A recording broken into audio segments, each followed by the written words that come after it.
Good morning, ladies and gentlemen in Germany, and good afternoon to our predominantly Australian audience. If we've ever needed a reminder of global warming, we have one here today in Australia. I think it's 43 degrees in some parts of Australia today. So January was in fact recorded as the hottest January on Australian weather records. So we're doing it a little bit tough down here today. So thanks for coming online. It's always a pleasure to be able to give you some colour around our quarterly commentary, which we've released both on ASX, on our website, and also had translated into German. So we're hoping that that you're staying well informed of our prospects. If you could just turn to slide 2, please, Eva.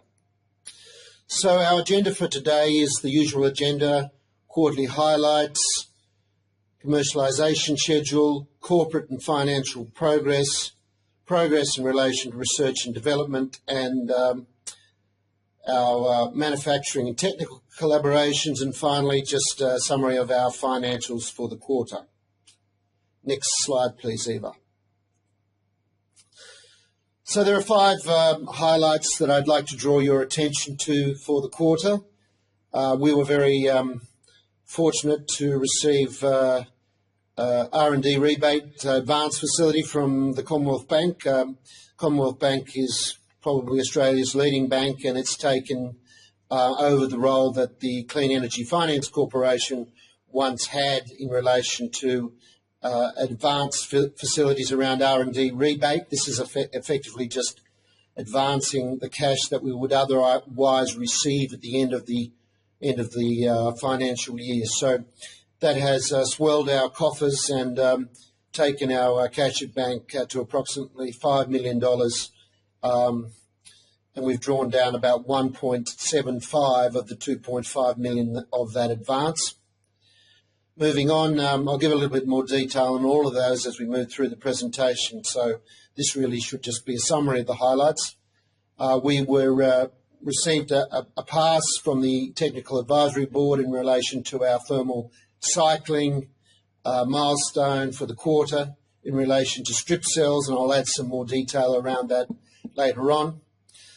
We again received yet another grant in the UK and Europe, this time a relatively small grant from Innovate UK, which is supporting ongoing programs in enhancing conversion efficiencies, which is all very exciting. And again, I think we're leading the world in some of this work. We also very recently, as recently as last week, in fact, signed a new collaboration agreement with Flinders University of South Australia in working in conversion efficiency improvement in our basic porous carbon design. So that's very relevant to our current activities. And finally, last but certainly not least, we released some early stage versions of our mini major area demonstration prototypes at our annual general meeting at the end of November, which met with strong approval from shareholders. Next slide, please, Eva. So just to reiterate, we've been running with this commercialisation schedule for 18 months. If it slipped, it's only slipped a month or two, but we remain on track in relation to glass. So focusing on 2017, we expect to continue our prototype work that we commenced in 2016 into 2017, moving from our mini MAD onto our large-scale MAD device. And then in the second half of the year, we'll be moving into pilot line work. And we're doing everything with VDL and in terms of improving the quality of our facilities to make sure that that occurs. The early stage progress is very, very exciting indeed, and we're now demonstrating clearly that this technology has the prospect of being scaled from laboratory to fabrication scale.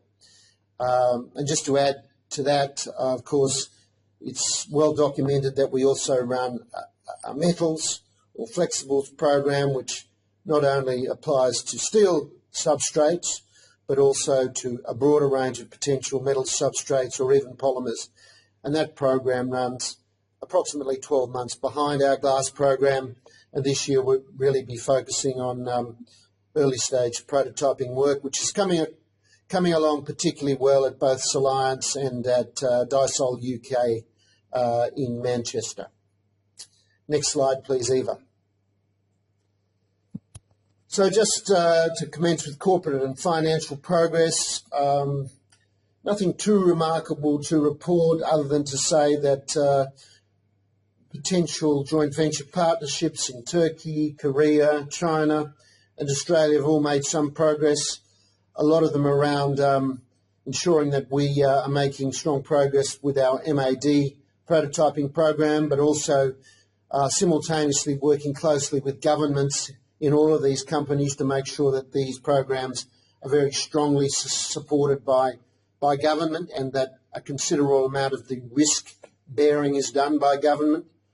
Of course, we could go it alone, but it's been made clear to us by government, especially those governments are now who have addressed the challenges of the Paris Climate Accord, that they wish to work with companies like Dysol to bring forward revolutionary technologies that can be disruptive and also bring about a cheaper energy platform that is clean and green going forward. So we're working on a number of grant programs, for example, in Australia.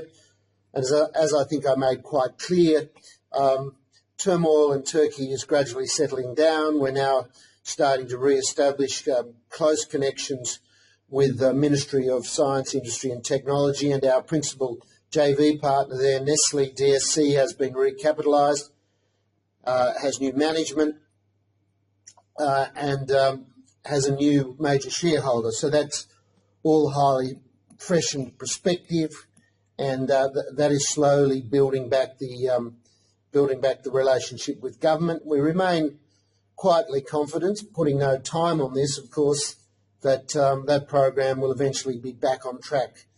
I've also made it quite clear that we have ongoing and uninterrupted connection with the Turkish Development Bank, for example, who've always been a strong champion of this project. And some 2 years ago, provided a letter of intent to support mass manufacturing of this technology once we get through prototyping and pilot lining, either in Australia or in Australia and Turkey. Either way, we'll be moving forward. And we've also made it clear in recent months that we're diversifying away from purely Turkish risk and running a number of potential JV partnerships in a number of different countries to make sure that this technology has every prospect of being commercialised. Next page, please, Eva. Better understand how to best maximise the advantage of this enhanced performance. So Professor Gratzel and his team have also now commenced work on halide modified surfaces. This is in addition to what we also reported during the quarter, is that the EPFL have now achieving in excess of 20% at the laboratory level with wholly inorganic material sets. So everything's coming together now for the first generation of this technology as we take it from the laboratory to fabrication with a very high and effective translation. So as you know, the current world record at the laboratory is around 22.1%, but this is using partly organic and partly inorganic materials. We're now actually seeking to eliminate the organic materials in order to make sure that this has very high levels of stability and durability. And all the programs we have in place, and both existing programs and new programs that will be performed over the next 3, 6 and 12 months under various programs, has given us a strong sense of confidence that the laboratory performance in excess of 22% now will be translated into a strong industrial performance in excess of 12%. And at 12% plus, we are achieving a levelized cost of electricity which is highly competitive with the first and second generation photovoltaic devices. So that's very exciting. We've also recently received a smaller grant in Australia for $50,000 to work with CSIRO, who we work with on a regular basis. As you know, we have a letter of understanding with them which allows us to work on a preferred basis with the CSIRO. Well, that was further confirmed during the quarter when we received a small grant which will enhance our validation work.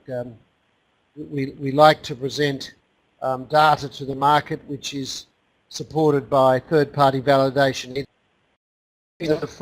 supported either from the CSIRO or supported by the Newport laboratories in the United States, which is also one of the key third-party validation bodies that companies like Dysol use in the global marketplace to work towards achieving IEC 61646.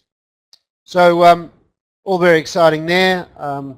It has been slightly disappointing in Australia. We're all waiting for news on the Department of Industry CRCP grants, which were due for release at the end of January. This is industry-wide. It's not restricted to Dysol, so we're not taking it personally, but we do note that the release of that current round has been delayed. It was due for the end of January, so it's only a week late, but I would suspect it has something to do with the change of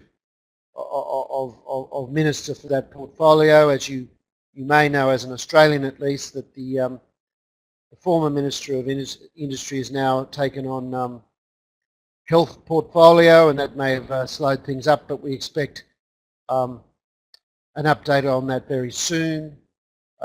We in fact had an email exchange with the Department of Industry as little as 10 days ago, and it was suggested to us that the release of that funding round from the Department of Industry was imminent. So we remain hopeful there. So that's also something that shareholders can look forward to, I hope, and expect to be able to report something positive in the near term on that, although you know, we'll report it when we see it.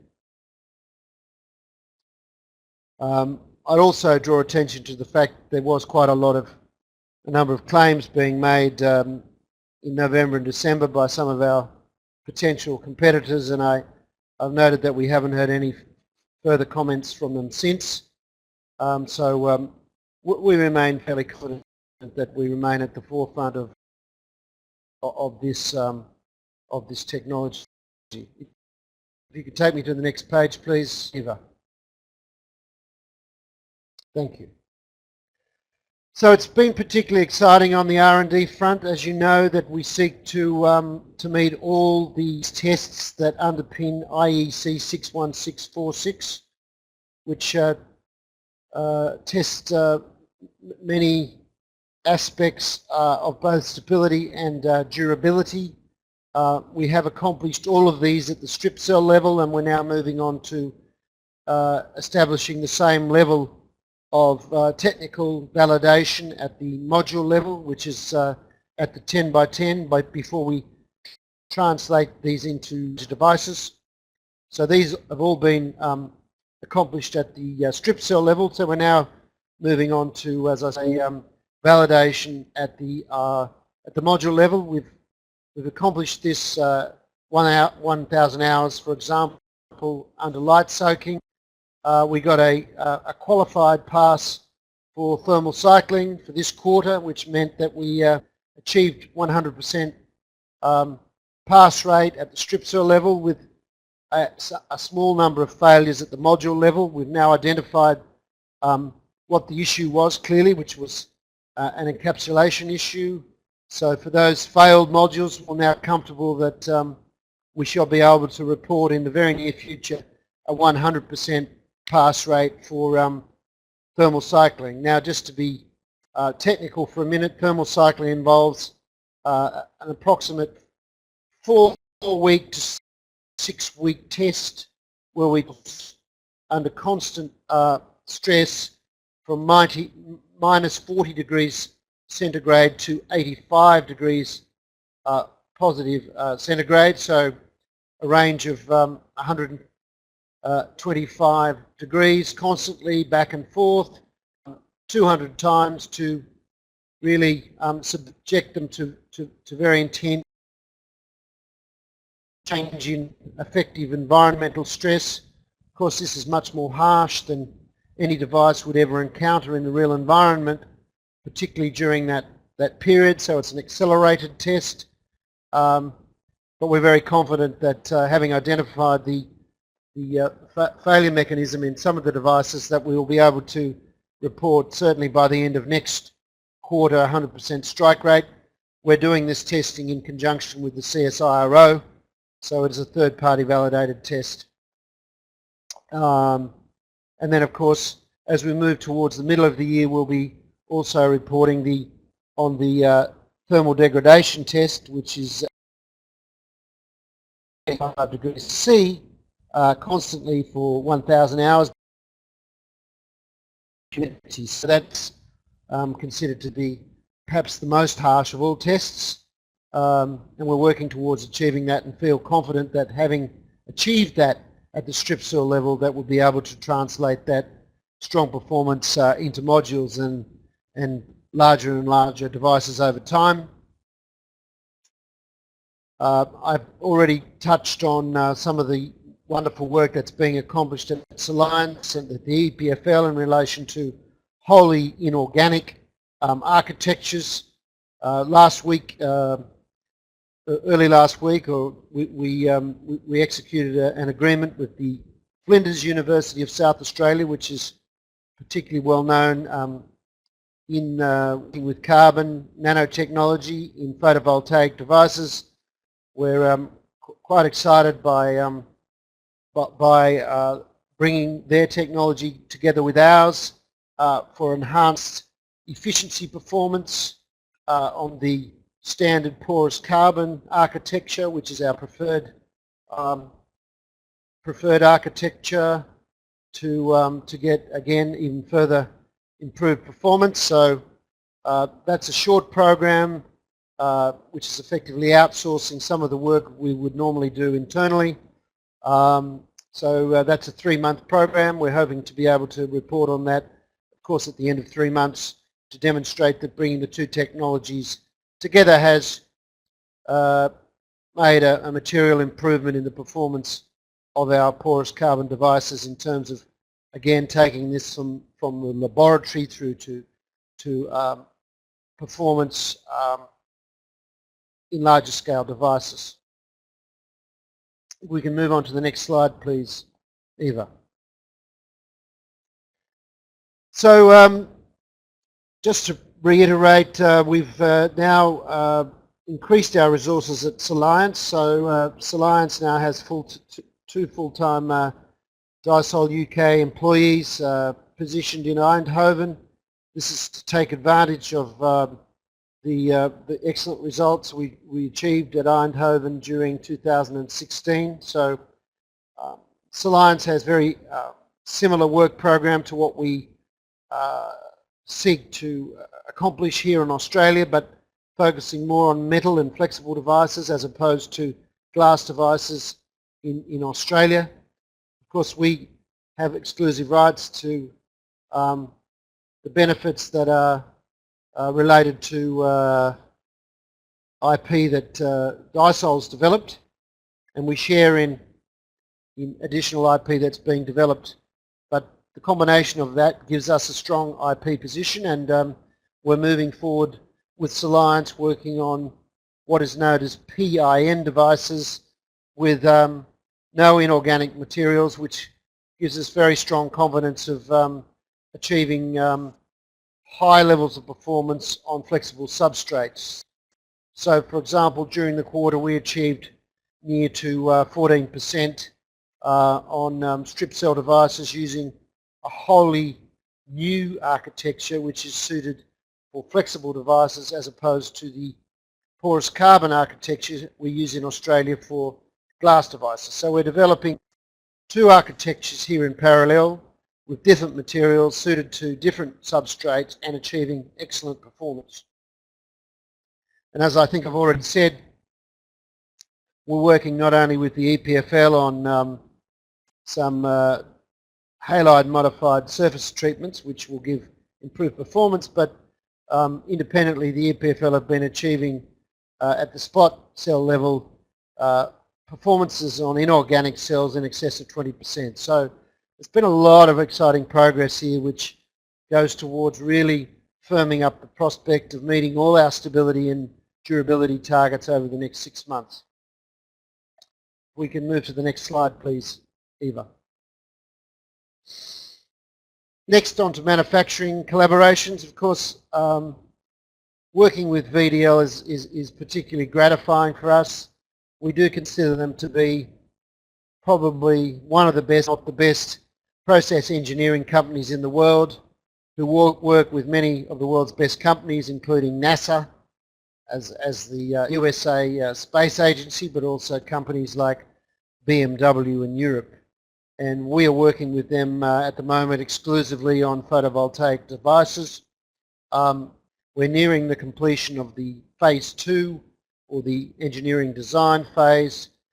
It has exceeded our original target of December 2016, but we think that extra time's been used to great advantage because essentially it's been spent on identifying some alternative suppliers out of Asia which were formerly unknown to VDL, and VDL is becoming increasingly comfortable with working with some of the Asian suppliers, particularly in non-critical areas for our prototyping or MAD phase. The exciting part for that is that it significantly reduced the cost of the prototype phase by as much as 40 to 50%, and that's an exciting thing for us, of course, but also it's good to see that VDL has become comfortable, and Asia in particular has improved the quality of its engineering offering in the last 10 years, and Dysol's, of course, always been reasonably familiar with those, particularly through having identified some of those suppliers through the early days at Dysol Timo, and our senior engineer from Dysol Timo is now working with us here in Australia as head of the glass program, and has been able to translate his expertise and his knowledge of suppliers into this program. So all good there. Good news for our shareholders because we've significantly reduced the cost. We're also working at the same time on our mini-MAD project, which we gave shareholders an early glimpse of at our AGM, and we've made some excellent progress since the AGM, both on taking some of the processes we use at small scale and modifying them, or introducing larger scale processes to achieve the same degree of registration.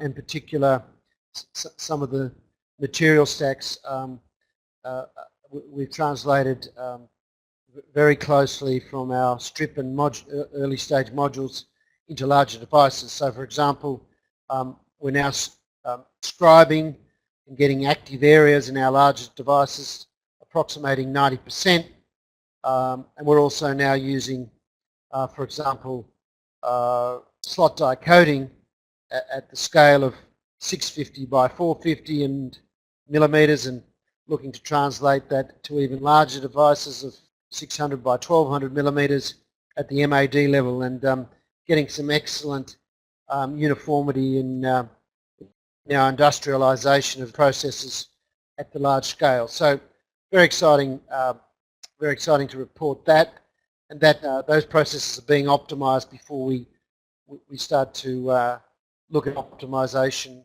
They're being optimized, those various techniques, before we look to really focus on the performance of the devices over the next few months. We've also needing to take that to a separate facility.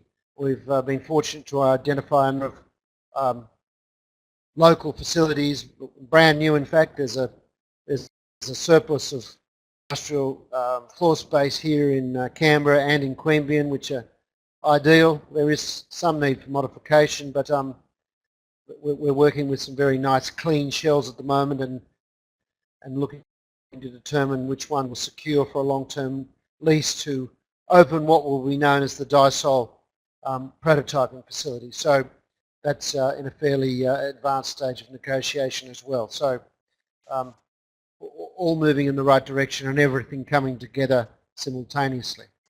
We can move to the next slide. So yeah, so we at the end of the quarter, prior to the drawdown of the CBA facility, we had $3.1 million at bank. We've subsequently drawn down $1.75 million, so we have approximately $5 million at bank. So we're in good shape, and of course we have a number of imminent grant opportunities that we hope to be able to announce in the forthcoming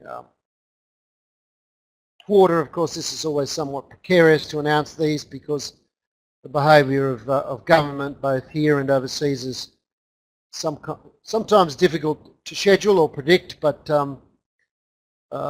it's all coming together quite nicely, and so we feel in good shape. There are also quite a number of our major partners. For example, Tasnee has been incredibly impressed by the progress we've made with our Minimad and MAD work, and there's been some very strong feedback from them as one of our major strategic shareholders during the last month or two. So all good to report there. Just to touch on what to look forward to, I guess, over the next month or two. As I say, we're expecting some news out on a number of the grant fronts, not only CRCP through the Department of Industry, but potentially later on in the quarter some updates on various arena applications that have been strongly supported by industry and the CSIRO. We're expecting some early stage findings from our iodine and halide modified TI2 work, which we're doing with both the University of York and the EPFL. We're expecting also some potential news out both from Turkey and other European potential joint venture partners. We will conclude the VDL Phase 2 and move on to VDL Phase 3, which is the realisation testing phase. And we'll also look to give some updates on progress with Minimad, which will move from the emphasis on optimisation of processing, but also move across to some optimisation work on performance. And we'd like to get that to a level where we can translate the strong industrial performance we got at the module level now through to a much bigger device. But we expect to report those figures in conjunction with the CSIRO and get independent third-party validation of those results for the benefit of not only our shareholders but the wider investment community. So that's just a brief update for you. If you could,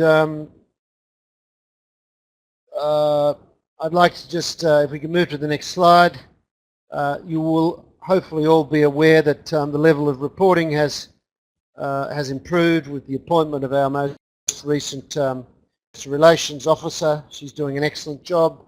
So we've been getting all our reports out extremely promptly, both in English and in German. And also I hope you enjoyed the Aurora publication, which will be a quarterly publication with a slightly more personalised content, with articles not only from me but also our chief scientist and various other senior executives, which will give some greater colour and detail around some of our key projects, particularly for those of you who are more technically minded. We can touch on some of the technical progress, because we do understand that at times it becomes a little too detailed or a little too esoteric to report necessarily to the wider community. I might remind you we have 23 PhDs employed here at Dysol, so sometimes the level of content is sophisticated to say the least. But as long as it keeps translating into better and better performance, I'll be very pleased to make those reports to the shareholders as the Managing Director. Anyway, I'll move on to questions, and perhaps Eva, you can channel those in my direction. Yes, Richard, thanks a lot. The first question, do you plan a further capital rise in the near future? It's not our policy to comment on capital raising, because we have a multitude of ways of financing, which include not only shareholders' funds but also access to government funds and also strategic investment. As I said, I think during my presentation, we've significantly increased our cash at bank recently with the Commonwealth Bank facilities. So we have no immediate plans to raise capital from our shareholders, but that's all I'm prepared to say on it. We are a company of our word. I think I made this commitment last year, and in fact we did not undertake capital raising last year, and we keep finding interesting and new sources to fund our activities, so that's all I'm prepared to say at the moment. Yes, thanks so much, Richard. How about further money out of Turkey is the next question. Well, I'm happy to comment on Turkey. Again, some degree of uncertainty, but obviously the situation there is improving as things have settled down, and we've now got quite a number of new faces in the Ministry of Science, Industry and Technology, but we're back engaging with them. And as you know, the head of the Development Bank in Turkey is a close champion of this technology and of this project. I have a personally good relation with him and exchange emails with him almost on a monthly basis. As I said, we're in negotiation with the Ministry of Science, Industry and Technology. We originally negotiated some time back a letter of intent with the Turkish Development Bank to fund this activity up to $200 million once we get pre-commercial. However, their role is to fund manufacture, not to fund the prototyping and pilot line phases, which need to occur as we de-risk this activity. I am confident, I remain confident, given the conversations I've had recently, that there is money available for the benefit of Nestle DSC, both from the Ministry of Science, Industry and Technology, but also the Ministry of Energy. And energy security has never been more important to the Turks. And again, we remain confident that this project will push forward. We're not in any rush. The principal prototyping activity is occurring here in Australia, and of course once that's concluded we expect to continue that activity and translate that into pilot activity here in Australia as well, with the introduction not only of the CSIRO as a key partner, but also potentially industry partners. And we are in discussions with a number of potential industry partners here in Australia, but until some of the government support has been concluded, I'm not in a position to be able to give you any more detail. Yes, Richard, thanks so much. A further question would be, do you expect further money from the Australian government? I think we've already answered this question, so I've not got anything more to add to it. We've been funding our activities very successfully for 10 years. We source our funds from a mixture of grants, strategic investment and our shareholders. We feel very comfortable at the moment with our having a fully funded business plan.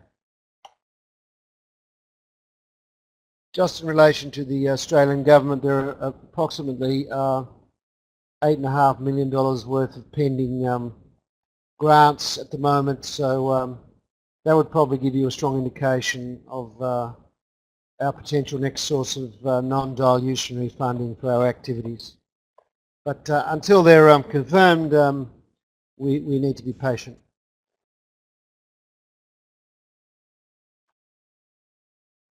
So, it's been quite difficult delivering this presentation, particularly given there's no sound. So I hope next time we don't have to suffer the same level of technology disruption. And I hope you've been able to make sense of some or all of the presentation. If you haven't been able to, I'm very happy to take questions and respond individually, or maybe answer them during our normal monthly Q&A session. So given the fact that I'm speaking here completely in the dark, I'll probably sign off and allow Eva to take those questions on notice, and I can get back to you quite quickly.